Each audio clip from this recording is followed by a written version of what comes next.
UK court slaps Cheddar with 14.9 million American dollars. Hey, now a UK court decided that Cheddar is supposed to pay some money to Kohler Holdings, and that money is 49.9 million as the principal, and he will pay in excess of 1 million American dollars extra to Kohler Holdings for some kanana. What is the kanana? Was there any wrongdoing? Why is the court saying Cheddar must pay this? And it's been enforced by the Accra High Court. First and foremost, who is Cheddar? You know him, don't you? Cheddar, Jacob, Freedom, Caesar, the self-acclaimed rich man. When you go on the Oxford Street, he has a huge building there that has number 1 Oxford Street written on it. He has a car of a certain footballer, customized, that he decided to put on display over there. He told us that he made his money from selling scraps. He actually went to school in Ghana a little bit.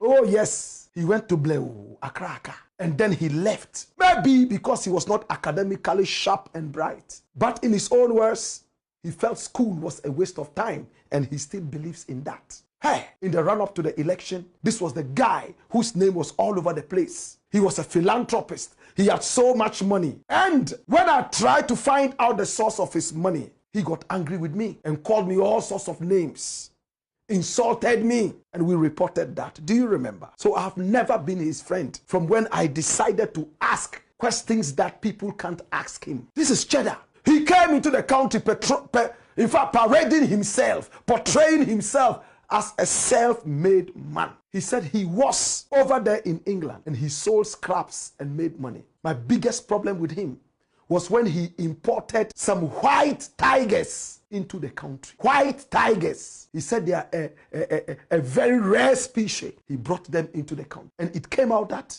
he was maltreating these animals. He declawed them. He cut off all their claws and fed them with what he wanted and not what the animals wanted. In no time, the animals became obese. And people who had their houses around where he kept these animals were complaining. The place was smelling for lack of care.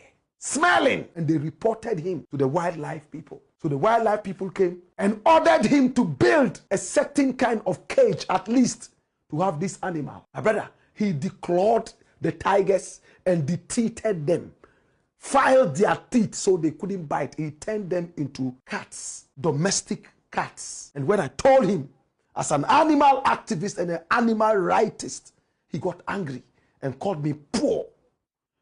He threatened that he would buy my radio station and sack me. This idiot. But Ghanaians were clamoring around him, Cheddar, Cheddar, because Ghanaians are interested in fools. They are not interested in people who have wisdom. Anybody who has some money, whether it is stolen from Sakawa, they worship you, which is sad.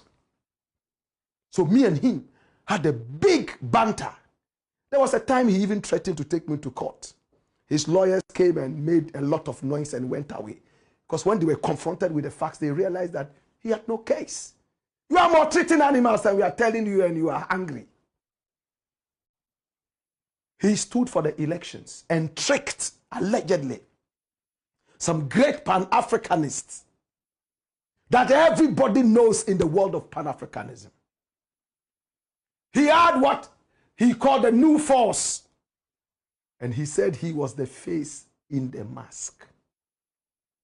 My brother, my sister, Ghanaians would have loved him more, but for the arrogance. Young, cool. I remember he even called me ugly, ugly guy. Wow.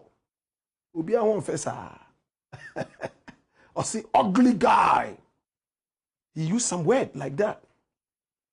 My brother, I am excited when I confront